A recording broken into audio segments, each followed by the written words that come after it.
municipale parce qu'il y a du nouveau dans le dossier de Joanne Hamel. Rappelez-vous cette citoyenne qui avait reçu une lettre d'avertissement de la Ville l'été dernier après avoir émis un commentaire sur Facebook en lien avec le carrefour 4055. Elle passe de la parole aux actes et le dit alors que ses avocats ont mis en demeure la Ville pour atteinte à sa liberté d'expression.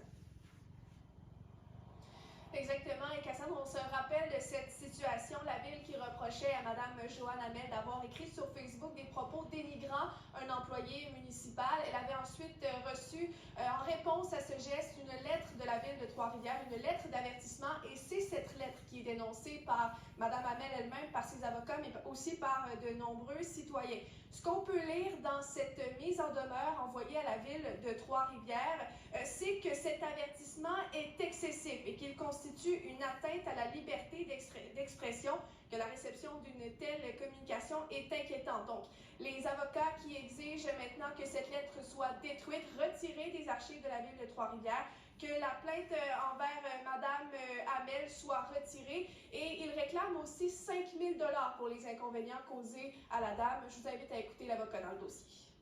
La tendance de la Ville de Trois-Rivières à vouloir étouffer la critique et nous croyons que c'est une restriction de la liberté d'expression qui n'est pas justifiée. Les villes devraient devenir moins sensibles quant à la critique parce que la critique fait partie de la démocratie à tous les niveaux. La Ville n'a pas souhaité commenter ce dossier à la caméra par respect envers toutes les personnes qui sont impliquées.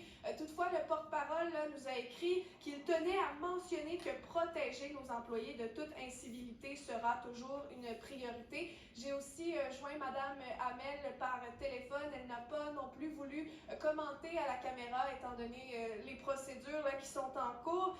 Mais ce qu'elle m'a dit, c'est la balle est dans son camp. En parlant du maire, elle a aussi réitéré qu'elle ne mérite pas d'avoir subi ce qu'elle a subi, étant donné ses propos qui, selon elle, sont ni haineux ni violents. Merci beaucoup, Élodie, pour cette mise à niveau dans le dossier.